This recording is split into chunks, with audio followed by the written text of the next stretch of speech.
So the design of the Moto G. That's what we're going to start off with first.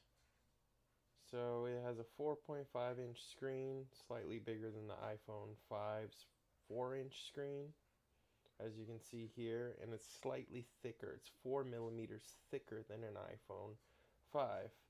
So it's a compact phone, unlike the phablets we have today that are 5.5 inches. And now also to the soft touch back, which is something that I really like. It makes it really easy to hold in the hand, and it makes it not feel cheap. And it makes it actually feel really premium, even though it's just plastic, which I really like. And it comes in different colors. You can get blue, red, and yellow, and pink, and other colors to swap it out. And this here's an iPhone, and something that I don't like about the iPhone is just how hard it is to just do simple things on it, unlike the Moto G. It's like switching your wallpaper here. It's taking about 30 seconds to do on the iPhone, and that's way too long. It's kind of annoying. So you do the same thing on the Moto G. You just swipe to a blank page.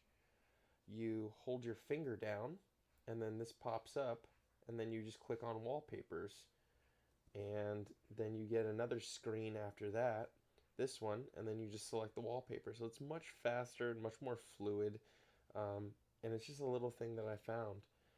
The user experience now of the Moto G is something I want to go over. It's very smooth. You have customizable lock screens, and it's running stock Android. Uh, they're, they don't claim it as a Nexus device, but it pretty much is.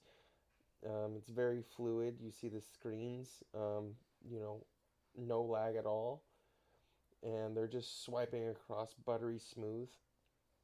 And if we go down and look at what version of Android this is, it's running 4.4.4 KitKat. So, and it's going to be getting Android L pretty soon, as Motorola stated. I mean, as of today, January 19th, it hasn't, but it's going to, which is a big plus. So yeah, it's very smooth, only with 1 GB of RAM. And now on to the photos. So the photos, as you can see here, are nice and crisp. I mean, it's not the best camera in the world, but it does get the job done. This is pretty good lighting from outside lighting coming inside my room.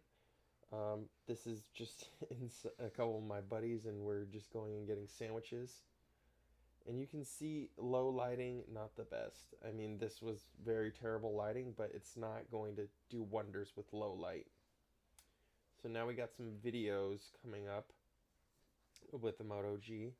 This is going to be this low lighting performance, but it's does pretty well with video. I mean, you can see, the motion. It's not super choppy. I mean, it's choppy when I'm panning around, but if you're doing a still shot of somebody doing something, it's going to be just fine.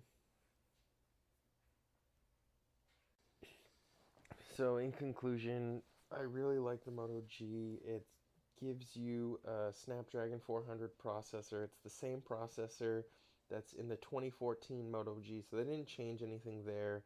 So the overall experience is still snappy, and it's going to be the same snappy performance as the 2014 version. It's just a slightly smaller screen, a 4.5 inch instead of a 5.1 or a 5.2 inch in the 2014 version. And what I really like about the Moto G is that it has a fantastic screen. It's got 326 pixels per inch, which is the same pixel density as an iPhone 5 and an iPhone 5S. It's kind of funny. It's the same retinal display if you put it in Apple terms as those phones. So the display is awesome. It only has 1 gig of RAM, but that doesn't hamper the experience. And it comes in 3G and 4G flavors. I really like this phone. I think it's one of the best of the year, and that's why I wanted to do a small video review. So thanks a lot, guys. That was my video review. Thanks.